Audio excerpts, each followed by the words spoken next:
Bonjour à tous et bienvenue dans cette nouvelle vidéo. Donc c'est la première vidéo de l'année pour moi, donc bonne année à tous pour commencer. Aujourd'hui je vous propose de faire une vidéo très pédagogique. Donc on va regarder ensemble un petit exercice d'arithmétique. Et le but ça va être vraiment de décomposer la solution en plusieurs étapes pour bien comprendre comment résoudre un exercice de ce type. Donc ce qui va être important aujourd'hui c'est pas tant la solution que la méthode, les étapes du raisonnement, etc.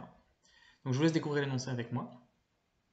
Il s'agit de déterminer s'il existe un entier positif n, tel que 6 puissance n plus 19 soit un nombre premier. Voilà. Donc l'énoncé c'est ça, et je vous propose de prendre un petit quart d'heure pour chercher par vous-même, voir ce que vous pouvez faire. Ensuite je vais donner une indication avant de passer à la solution. Donc voilà l'indication que je vous donne. Je vous propose d'essayer de tester les petits cas. Donc essayez les petites valeurs de n et voyez ce que vous pouvez en faire. Testez n égale 0, 1, 2, 3, etc. Voilà, encore une fois, je propose de mettre la vidéo en pause. Et si vous avez trouvé, je passe à la solution. Donc, voici la solution que je vous propose. Je vais vous remettre l'énoncé dans le coin pour ne pas l'oublier. Et donc, comme on l'a dit, on va s'intéresser aux petites valeurs de n. Alors, les petites valeurs de n, qu'est-ce que c'est? C'est déjà n égale 0. Qu'est-ce qui se passe pour n égale 0? Pour n égale 0, 6 puissance n, ça fait 1. 6 puissance 0, ça fait 1. Plus 19, 20. Ok, donc bon, très bien. Pour n égale 1, 6 puissance n plus 19, ça fait 25. On continue. N égale 2, 55. N égale 3, 235. Bon, voilà. Au-delà, ça commence à devenir des valeurs plus si petites que ça. Déjà, 235, c'est pas mal. Donc, si vous voyez pas grand-chose à partir de là, continuez. Vous pouvez tester n égale 4, etc. Mais sinon, à partir d'ici, l'idée, ça va être de se dire, bon, maintenant qu'on a calculé les premières petites valeurs, qu'est-ce qu'on remarque? Qu'est-ce qu'on peut faire de ça? Et donc, c'est là qu'on utilise on se souvient d'énoncer, on cherche à ce que ce soit des nombres premiers. Donc qu'est-ce que c'est la définition d'un nombre premier? C'est un nombre qui est divisible que par 1 et par lui-même. Et donc ici, ce qu'on va faire, c'est qu'on va essayer de décomposer en facteurs premiers les 6 puissance n plus 19 pour les différentes valeurs de n, pour voir est-ce que c'est un nombre premier ou pas. Et donc ici, on voit que bon, bah, pour n égale 0, ça faisait 4 fois 5, 20. Pour n égale 1, ça faisait 5 au carré, 25. Pour n égale 2, c'était 5 fois 11, 55. Pour n égale 3, 5 fois 47.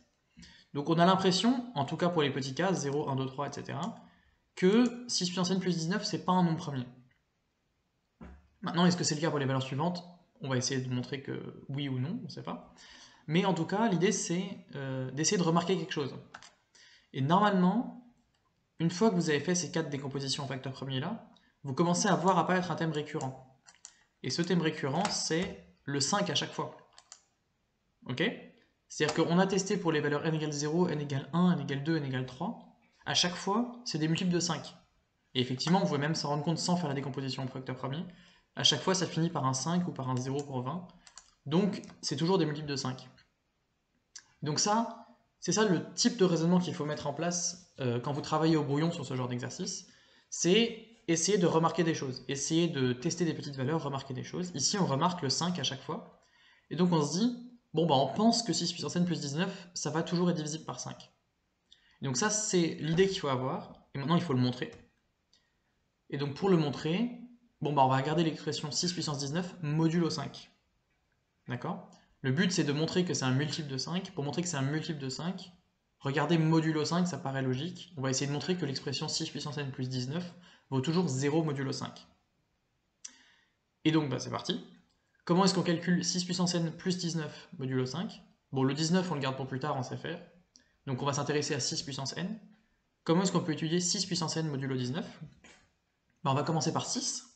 6, pardon, modulo 5, j'ai dit modulo 19, c'est modulo 5 évidemment. 6, c'est 1 modulo 5, puisque 6, c'est 1 plus 5. Donc 6 est congruent à 1 modulo 5. Et ensuite, dans les modulos, on a le droit de multiplier par la même chose des deux côtés, ou d'élever à la même puissance. Donc si 6 c'est congruent à 1 modulo 5, alors 6 puissance n est congruent à 1 puissance n modulo 5. D'accord? Et donc à partir de là, 1 puissance n c'est 1, et donc 6 puissance n est toujours congruent à 1 modulo 5. Donc on rajoute le 19 qu'on avait laissé de côté. 6 puissance n plus 19, c'est congruent à 1 plus 19, donc à 20, et donc à 0 modulo 5. Et donc, on a abouti à notre résultat. 6 puissance n plus 19 est bien congru à 0 modulo 5 pour tout n. Alors là, est-ce qu'on a terminé l'exercice? Attention, pas du tout. Il reste à conclure. Et ça, c'est très important. C'est dommage de faire la plus grande partie du problème et d'oublier la conclusion, mais ça arrive souvent. Donc il faut faire attention. Ici, on a bien vu que 6 puissance n plus 19 était toujours un multiple de 5, mais l'énoncé, ça nous demandait est-ce que ça peut être un nombre premier? Et il existe un nombre premier qui est multiple de 5, c'est 5. Donc il faut encore vérifier que 6 puissance n plus 19 ne peut jamais être égal à 5. Et ça, on le voit parce que 6 puissance n est positif. Donc si on ajoute 19, ça sera plus grand que 19, donc a fortiori strictement plus grand que 5. Donc 6 puissance 19 peut jamais être égal à 5. Mais comme c'est toujours un multiple de 5, ça ne pourra jamais être un nombre premier. Et donc là, on a bien notre conclusion. Pour tout n positif, 6 puissance n plus 19 est toujours un multiple de 5, donc n'est jamais un nombre premier. Voilà, donc j'espère que l'exercice vous a plu, j'espère que vous avez retenu la méthode, testez les petits cas, essayez de reconnaître un thème récurrent, et une fois qu'on a une hypothèse, essayez de la montrer.